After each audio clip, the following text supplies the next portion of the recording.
السلام علیکم ورحمۃ اللہ وبرکاتہ۔ محترم دوست بزرگوں، آج رمضان المبارک کا 26واں روزہ ہے اور آنے والی رات جو 27ویں رات ہے اس کو لوگ بڑی رات کہتے ہیں۔ حالانکہ شریعت میں اس کا بڑی رات کا کوئی ثبوت نہیں ہے۔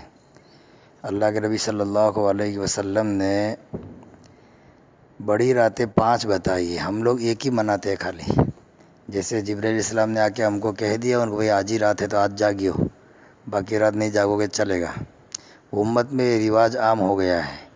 اور پورے برس میں صرف ایک رات کی عبادت کرتے ہیں، باقی راتوں کا اہتمام نہیں کرتے۔ اللہ کے نبی صلی اللہ علیہ وسلم نے ارشاد فرمایا کہ میں نے اعتکاف کیا، اس لیے اعتکاف کیا کہ شب قدر ملے، تو پہلے عشرے کا اعتکاف کیا، پھر دوسرے عشرے کا اعتکاف کیا، پھر کسی بتلانے والے نے مجھے بتایا، اللہ نبی صلی اللہ علیہ وسلم خود کہہ رہے ہیں کہ وہ تو آخری عشرے میں ہے اور آخری عشرے کی طاق راتوں میں اس کو تلاش کرو۔ چنانچہ سارے علماء کا اتفاق ہے کہ آخری عشرے کے طاق راتیں جیسے 21، 23، 25، 27 اور 29 یہ طاق راتیں ہیں۔ اللہ جل شانہ نے ان طاق راتوں میں شب قدر کو چھپایا ہے۔ اللہ کے نبی صلی اللہ علیہ وسلم نے ایک مرتبہ اللہ نے کہہ بھی دیا تھا کہ میرے نبی شب قدر اس دن ہے، اور اللہ کے نبی صلی اللہ علیہ وسلم اس کی اطلاع دینے کے لیے صحابہ کو آ ہی رہے تھے اپنے حجرے سے نکل کر، لیکن راستے میں 2 مسلمانوں میں جھگڑا ہو رہا تھا، جس کی بنیاد پر اللہ جل شانہ نے نبی جیسی ذات کو وہ رات بھلا دی، یعنی اللہ کے رسم یاد نہیں رہی۔ ہو سکتا ہے اس کے اندر اللہ کی کوئی مصلحت ہو، اور اس کے اندر علماء فرما رہے اللہ کی ایک مصلحت یہ ہے، اگر اللہ جل شانہ شب قدر کو فکس کر دیتے کہ 27 کو ہی ہے تو امت پورے سال غفلت میں رہتی اور ایک رات کا اہتمام کر لیتی۔ اس لیے اللہ جل شانہ نے اس رات کو طاق راتوں میں چھپایا ہے۔ تو انسانوں کو چاہیے، مسلمانوں کو چاہیے کہ آخری عشرے کی طاق راتوں کی ساری راتوں کا اہتمام کریں۔ پھر بھی چلو صحیح ہے کہ ایک رات تو امت اہتمام کرتی ہے۔ اچھا، اس رات کے اندر عبادت کا کوئی خاص طریقہ کتابوں میں موجود نہیں ہے، جس کو جو عبادت چاہے کر سکتا ہے۔ حدیث شریف میں لکھا ہے کہ جس نے عشاء کی نماز جماعت کے ساتھ پڑھی گویا اس نے آدھی رات عبادت کی، اور جس نے عشاء کی نماز بھی جماعت کے ساتھ پڑھی اور فجر کی نماز بھی جماعت کے ساتھ پڑھی گویا اس نے پوری رات عبادت کی۔ تو یہ حدیث ہے۔ تو ابھی گھروں میں نماز ہوتی ہے تو خاص کر کے گھروں میں جماعت کے ساتھ نماز کا اہتمام کریں۔ اگر رات نہیں جاگ پائے تو بھی اللہ جل شانہ ان 2 نمازوں کا جماعت کے ساتھ پڑھنے کا اہتمام کرنے کی بنیاد پر پوری رات عبادت کا ثواب ملے گا اور سونا مفت میں رہا۔ لیکن عام طور پر ہم لوگ جاگتے تو ہے لیکن جو عبادت کرنی چاہیے وہ عبادت نہیں کرتے اور ایران توران میں رات گزار لیتے ہیں، کھانے پینے میں، سیر سپاٹے میں، گھومنے پھرنے میں، پھر لغویات میں، اور پھر یہ رات عبادت کی جگہ ہم لوگ کھیل کود میں گزار دیتے ہیں۔ کوئی کیرم کھیل رہا ہے، کوئی دوسرا کوئی گیم کھیل رہا ہے، کوئی موبائل میں انٹرنیٹ سے کھیل رہا ہے اور اسی میں پوری رات گزار دیتے ہیں۔ تو یہ رات نیکی کی بجائے گناہ ہوگی۔ لوگ کہتے ہیں بڑی رات، مومن کی ہر وہ رات بڑی ہے جس میں اللہ جل شانہ اس کو عبادت کرنے کی توفیق دے۔ اتنی بڑی رات میں بھی اگر آدمی عبادت نہ کرے اور یہ رات گناہوں میں گزار دے، اللہ کی نافرمانی میں گزار دے، تو یہ بڑی رات ہوتے ہوئے بھی اس کے لیے بڑی نہیں کہلائے گی بلکہ اللہ کی پکڑ کا ذریعہ بنے گا۔ اب اس رات کی فضیلت میں حدیث کی کتابوں میں لکھا ہے کہ حضرت جبرائیل علیہ السلام کو اللہ جل شانہ جس وقت شب قدر ہوتی ہے، یعنی 27 کو نہیں، چاہے 21 کو ہو، چاہے 23 کو ہو، چاہے 25 کو ہو، چاہے 27 کو ہو، چاہے 29 کو ہو، یعنی جس رات شب قدر ہوگی اس رات میں اللہ جل شانہ جبرائیل علیہ السلام کو فرشتوں کا بڑا لشکر لے کر آسمان سے دنیا میں بھیجتے ہیں۔ ان کے ہاتھ میں ایک جھنڈا ہوتا ہے سبز کلر کا، اس جھنڈے کو بیت اللہ پر گاڑ دیتے ہیں، یعنی بیت اللہ شریف جو کعبہ شریف ہے، جھنڈے کو وہاں گاڑ دیتے ہیں، اس کو لگا دیتے ہیں وہاں، اور سارے فرشتوں کو کہتے ہیں کہ پوری دنیا میں پھیل جاؤ۔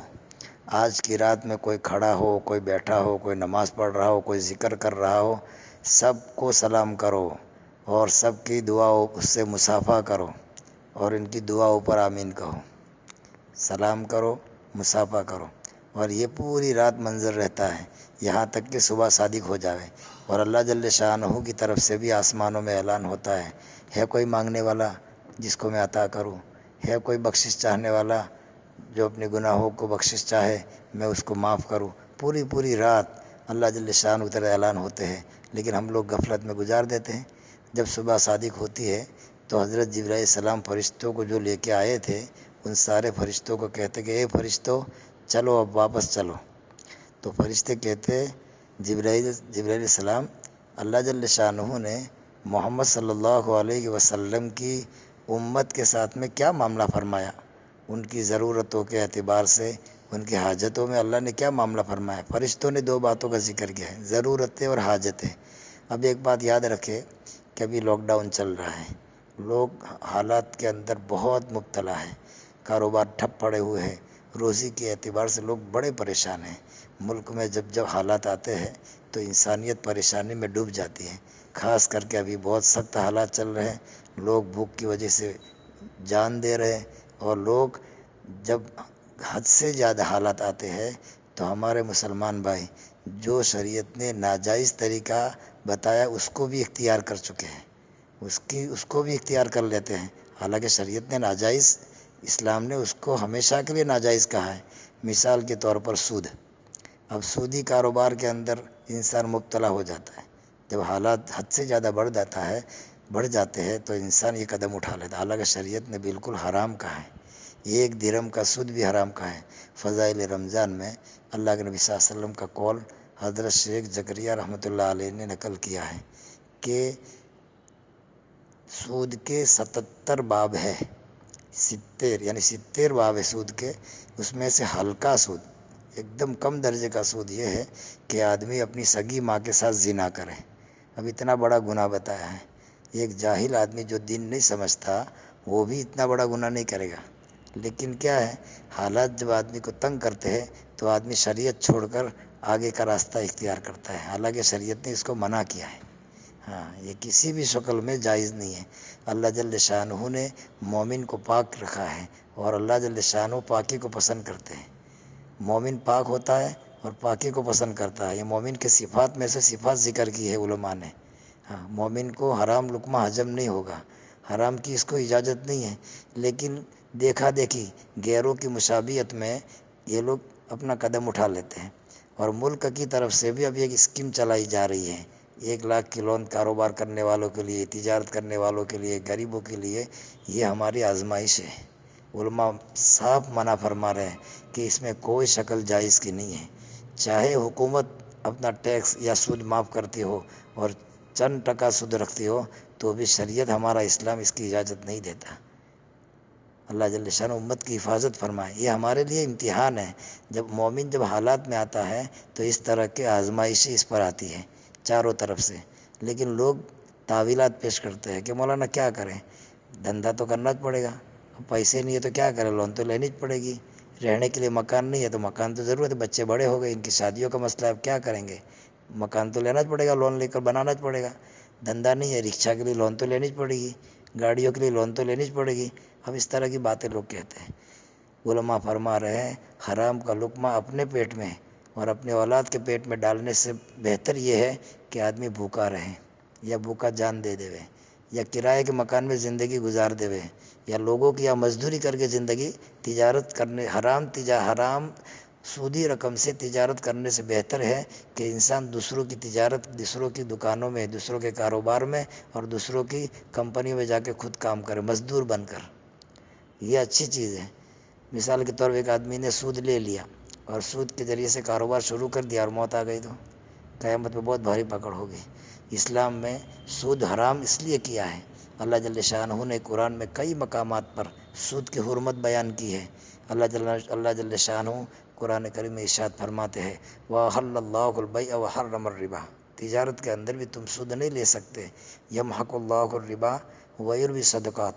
اللہ جل شانہ صدقات کو بڑھاتے ہیں اور سود کو مٹاتے ہیں۔ اب بتاؤ جس کو مٹانے کا اللہ نے خود اعلان کیا ہے وہ آدمی کیسے آگے بڑھ سکتا ہے؟ اللہ خود فرماتے ہیں میں سود کو میں خود مٹاؤں گا، اب جس کو مٹانے کا اللہ نے وعدہ کیا ہے وہ آدمی دنیا میں کیسے کامیاب ہو سکتا ہے؟ تو جب آدمی حالات میں آتا ہے تو یہ ناجائز طریقے اختیار کرتا ہے جو اسلام میں بالکل منع ہے۔ اس لیے کہتے ہیں جب انسان پر حالات آوے وہ آدمی اللہ سے رجوع کرے اور اپنا تعلق علماء سے جوڑے، علماء سے رہبری مانگے، اس وقت میں کیا کروں۔ ہاں، اس کی ایک مثال تو میرے سامنے، میرے ایک دوست ہے سورت کے اندر رہتے ہیں، وہ ہر وقت ایسے مسائل پوچھتے رہتے، جب ان کی زندگی میں کوئی ایسے مسائل آتے ہیں پیچیدہ سودی لین دین کا، تو خاص کر کے مجھ سے مشورہ لیتے، انہوں نے کیا کروں۔ انہوں نے اپنی زندگی کے 2 واقعات بیان کیے ہیں، وہ میں آپ کے سامنے پیش کر دوں۔ انہوں نے کہا کہ میرا ایک بھائی ہے، وہ امریکہ جانا چاہتا تھا اور جانے کی کوئی شکل نہیں تھی، تو جب آدمی امریکہ جانا چاہتا ہو یا دوسری کنٹری میں جانا چاہتا ہو تو اس کو بینک کے اندر کچھ انکم بتانی پڑتی ہے ڈپوزٹ رکھ کے، تو ہمارے پاس اتنی انکم تو تھی نہیں، تو ہم نے رشتہ داروں سے انکم لے کر بینک کے اندر ڈپوزٹ کر دی۔ اب جو معاملہ جو تھا، پروسیجر جو تھا باہر جانے کی، وہ تھوڑی لمبی ہو گئی، تو جو ہم نے قرض لیا تھا لوگوں سے، قرض حسنہ، دیکھو ایک بات یہاں سمجھ لے کہ اسلام میں قرض لینے کی اجازت ہے، لیکن قرض حسنہ، قرض حسنہ اس کو کہتے ہیں کہ تم کو کسی چیز کی ضرورت پڑی اور تم نے کسی سے 10,000 20,000 لاکھ 2 لاکھ 5 لاکھ ادھار لیے، اب جب اس کا وعدہ دینے کا ہوگا 10 دن 15 دن مہینہ 2 مہینے سال، تو جتنا لیا ہے اتنا ہی واپس دینا، اس کو کہتے ہیں قرض حسنہ۔ اور اگر اس میں سے تم نے 10,000 دیا اور 11,000 ریٹرن دیا تو 1,000 سود ہوا، یہ اسلام میں اجازت نہیں ہے۔ تو اسلام میں قرض لینے کی اجازت دی ہے، لیکن قرض حسنہ۔ تو انہوں نے کہا کہ ہم نے رشتہ داروں سے قرض لے کر بینک میں ڈپوزٹ کر دی اور پروسیجر بڑھ گئی، تو قرض داروں کی جو مہلت تھی مہینے کی 15 دن کی وہ آ گئی، اب ان کو لوٹانے کے لیے ہمارے پاس کوئی ترتیب تھی نہیں۔ تو میرے ذہن میں ایک بات آئی کہ میرے جو سونا چاندی میرے گھر میں جو پڑا ہوا ہے اس کو بیچ دوں اور یہ قرض ادا لوگوں کا کر دوں، جب پیسے آئیں گے تو واپس سونا چاندی خرید لیں گے۔ اس نیت سے میرا ایک دوست بنیا ہے، اب بنیا کو تو جانتے ہو غیر مسلم ہوتے ہیں زیادہ تر، تو غیر مسلم بنیا کے پاس گیا جن کا کام کاج ہی سودی لین دین کا ہے، کہ سود لینا اور سود دینا ان کا یہی دھندا ہے۔ وہ اگر اپنے سگے باپ کو بھی اگر پیسے دیتے تو اس کے اندر بھی سود لگاتے ہیں، سگے بھائی کو بھی اگر پیسے دیتے ہیں تو اس کے اندر بھی سود لگا کے دیتے ہیں۔ تو اس کے پاس گیا اور میں نے اپنی سچویشن بتائی کہ میں اس وقت حالات میں ہوں، میرے پاس سونا چاندی ہے، میں اس کو بیچنا چاہتا ہوں۔ تو اس نے پوچھا، بچپن کا میرا دوست تھا، تو اس نے پوچھا کہ بھائی ایسا کیوں ہو گیا، تو سونا چاندی اس وقت بیچتا ہے؟ بولے مجھے ₹1,00,000 کی ضرورت ہے۔ تو اس نے بلا جھجک کے ₹1,00,000 نکال کر مجھے دے دیے کہ لے جا، 1 مہینے بعد مجھے لوٹائیو، مجھے ₹1 تجھ سے سود نہیں چاہیے۔ تو کہنے کا مطلب یہ ہے کہ آدمی جب سود سے بچنا چاہتا ہو تو اللہ جل شانہ اس طرح سے غیر مسلموں سے بھی مدد کرواتے۔ آدمی جب بچنا چاہے اور اللہ کے سامنے رجوع کرے، اللہ سے مانگے، وہ آدمی کہتا ہے کہ مولانا میں ہر وقت ڈرتا تھا کہ میری زندگی میں سود نہ آوے، تو اللہ نے میرے لیے جائز کی ایک شکل بنائی، اس نے مدد کی، مہینے کے بعد میں نے اس کے پیسے لوٹا دیے، یہ کام میرا نکل گیا، سود سے بچ گیا۔ دوسری میری زندگی کا ایک واقعہ یہ ہے کہ میرے لیے مکان خود کا نہیں تھا، میں کرائے مکان میں زندگی گزارتا تھا۔ ایک مرتبہ مکان لینے کا میں نے ارادہ کیا، تو میرے سسرالی رشتہ داروں میں بات کی، تو انہوں نے مجھے ایک ترتیب بتائی کہ بھائی سود سے گھر لے لو، ہفتے سے لون سے گھر لے لو، ہفتے بھرنے کے بعد جب ہفتے بھرا جاوے تو صلاۃ التوبہ کی 2 رکعت پڑھ لینا اور اللہ سے معافی مانگ لینا۔ یعنی یہ شکل میرے سسرالی رشتہ داروں میں سے کسی نے بتائی، تو میرا دل میں کھٹک پیدا ہوئی کہ یار میں سود سے کیوں لوں، لینا ہو تو اللہ سے حلال نہیں مانگو، جیسے اللہ نے زندگی میں کئی مرتبہ میری مدد کی، اس بار بھی اللہ کی ذات سے امید ہے کہ مدد کرے گی۔ اور حالانکہ مسئلہ 1,00,000 2 لاکھ کا نہیں تھا، 14 لاکھ کا تھا اور میرے پاس بیلنس صرف 50,000 تھی، لیکن پھر بھی میں نے ہمت کی اور میرے سسرال رشتہ داروں کو نہ کہا میں سود نہیں لوں گا، میں کہیں اور ترتیب سے پیسے جمع کر کے پھر مکان لوں گا۔ یہ بات کہہ کے میں اپنے گھر پہ آیا، 2 گھنٹے گزرے نہیں تھے کہ اللہ جل شانہ نے میرے لیے ایسی قرض حسنہ کی شکل بنا دی۔ ادھر ادھر میں نے دوستاروں کو فون کیا تو میرے غیر مسلم دوست نے مجھے بہت بڑی مدد کی، جس کی وجہ سے اسی رات میں پیسے جمع ہو گئے اور صبح میں جا کر میں نے اپنا خود کا ذاتی مکان خرید لیا اور پھر اس کو دھیرے دھیرے کر کے میں نے اپنے پیسے لوٹا دیے۔ یہ 2 زندگی کی میری مثالیں ہیں۔ میرا دوست میرے کو ایسا کہتا تھا کہ یہ چیزیں میری زندگی کے ساتھ میں لگی ہوئی ہیں، یعنی میں نے ارادہ کیا کہ مجھے سود نہیں لینا، تو اللہ جل شانہ نے میری اس طرح مدد کی۔ تو دوستو بزرگوں، جب آدمی سچے دل سے ارادہ کرتا ہے سود سے بچنے کی، حرام سے بچنے کی، گناہ سے بچنے کی، تو اللہ جل شانہ اس کے لیے راستے کھولتے ہیں، لیکن شرط یہ ہے کہ آدمی کی نیت سچی ہو۔ جب نیت سچی ہوگی تو اللہ کی اس طرح مدد آئے گی۔ تو آسمانوں میں اعلان ہوتا ہے، فرشتوں نے کہا جبرائیل علیہ السلام اللہ نے محمد صلی اللہ علیہ وسلم کی امت کی حاجت اور ضرورتوں میں کیا معاملہ فرمایا؟ تو حضرت جبرائیل علیہ السلام نے کہا کہ اللہ جل شانہ نے 4 شخصوں کو چھوڑ کر سب کو معاف کر دیا، یعنی اتنی بڑی رات کے اندر بھی 4 آدمی ایسے جن کی مغفرت نہیں ہوگی۔ اس میں سے ایک یہ جو شراب کا عادی ہو، ہمیشہ شراب پیتا رہتا ہو، رمضان میں بھی نہ چھوڑتا ہو، اللہ اس کو معاف نہیں کریں گے۔ دوسرا والدین کا نافرمان، ماں باپ کی نافرمانی کرنے والا،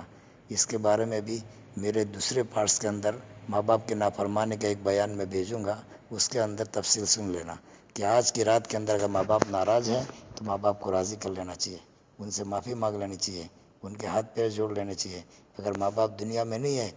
قبر میں چلے گئے، تو ایصال ثواب کے ذریعے سے ان کو راضی کر لینا چاہیے۔ تیسرا قطع تعلق کرنے والا، چوتھا قطع رحمی کرنے والا، ان 4 شخصوں کو چھوڑ کر اللہ سب کو معاف کر دیں گے۔ جب